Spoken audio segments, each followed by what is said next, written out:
Daniels with R.A.W.Vlogcast, where we keep it real, authentic, and I talk with people who are willing to share their passion.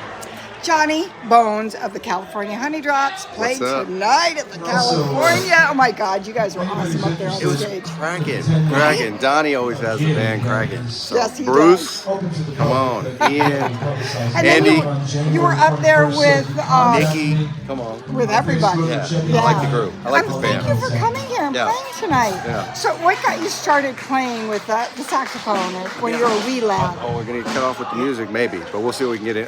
Yeah, I started playing in Berkeley. I grew up in Berkeley, and there's so much music in the schools, so I guess like something drew me immediately. I was playing piano, 4th grade. In 6th grade, I was on trombone. And then I think, Josh Redman is an amazing jazz sax player, and he was in high school, and I heard him with the high school band, and I was like, I gotta play that. So then I, put the trombone away, got a saxophone, and I just started trying to figure it out my own way, whatever. I had like a little fingering chart or something, trying to figure it out, go to music camp. And then Berkeley High had a good band camp? Yeah, all of that. I did that, like 6th grade. Yeah, when I first got the horn, I was in camp. I couldn't keep up at all, I'm breaking down, but the teachers were so nice. I just got it like 2 weeks before, and I'm trying to play in these classes at Casadero. But yeah, I did all the Berkeley music stuff and the high school music. And then I started playing in bands when I was like 17, 18 in SF. There was like a acid jazz scene and all that. And then slowly came around. Jazz? Yeah, kind of jazz with hip hop. And that was what was big when I was coming up. And then I got into a lot of roots music. Like somewhere around in my 20s, I just started to love early jazz, or like early blues, early soul. And that's connected me with these different, what I call roots music scenes, which is like this rhythm and blues roots. And this Blues Defenders have been keeping it going for years, and I was playing with them in Twin Oaks Roadhouse. And whenever I'm off the road, I try to go hang with these guys. Yeah. So you're off the road for the holiday? Yeah, we did a 6-week tour all across the U.S. and and I'm happy to chill at home for a little bit. But the road is good and home is good. That's nice to find a balance. Thank you. He was, huh? I wish I could grow this. Yeah, these are pretty special. Right, that's quarantine, man. I came up with that. Yeah, it was a little invention. Okay, so does your family, are they musically inclined, or is this your own gig? So my pops plays a little bit of everything. He played piano growing up, and he did some booga drums. He doesn't really play with bands, but he loves music.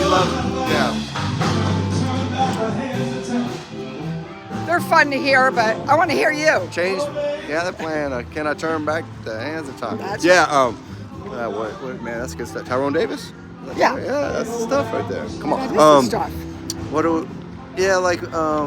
stuff. He plays some music around the house. So I did have some piano and guitar and singing a little bit in the house. It wasn't a ton, it wasn't like super music family where everyone played. Okay. But people listen, people dance, and Yeah. I think the city, Berkeley really got me. There was a lot of arts and music. So it was the city and some through the fam. Yeah. So any words of wisdom that you maybe live by? Good night. I don't know, it's funny, like when I was just starting out, you think everybody's path is kind of like yours, like everyone's head's like yours. Yes. You see someone else playing, you think they want to sound like you. Like everyone on saxophone has different influences. Even if they're playing their best, you're playing your best, you're not going to play the same thing because it's two different people, right. So I guess it's kind of, everyone has their own journey. You got to keep at it, to find what makes you hit. You know what I mean? If you're not getting something out of the instrument you like, you can find a different teacher, a different horn, maybe a different instrument, maybe a different technique, and you just keep plugging at it to get the sounds you want. You know what I mean? So I've had times I was really frustrated. I couldn't get it sound something I wanted, or trying to get some high notes, so you're not doing it right. It take months or something to figure out how to open something up, get a certain growl. But if you want it, you'll figure it out. Growl. Yeah, I like the growl. So that always came natural. So that part was like in me from the start, like kind of growling through the horn. But like trying to get some flutter tongue type notes or some high notes was kind of confusing. Trying to get a bigger sound if your sound is quieter, you find a way. It doesn't. All of it isn't supposed to be there maybe for somebody it's like they just like plop an instrument in their hand. Came out born with a little sax Mozart in their hand. type of shit. Like at 8, they can play any. But for me and I think a lot of other people, there's a lot of like, you got to keep your confidence even if everything's not working, and then you just try to figure out, things that, because you have certain like parts that come easy. Like I always like being creative. Yes.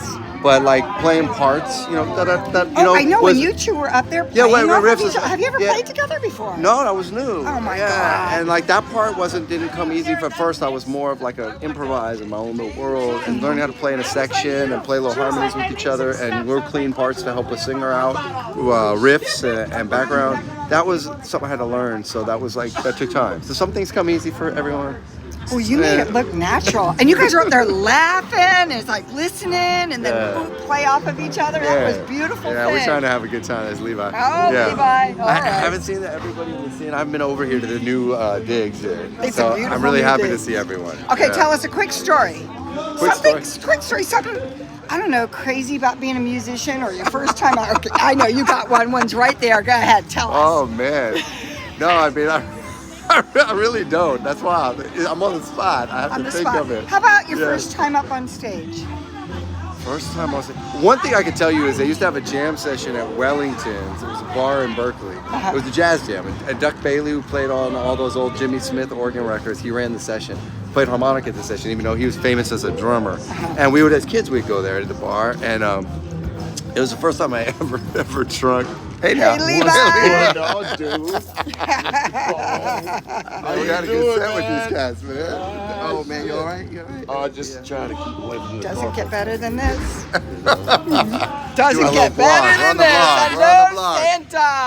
Hello. Hello. Hey, yeah. Good to see you. I'll let you do this. I'll see you in there. All Yeah, right. we chat. Yeah. Wait a minute, hold it. Mwah.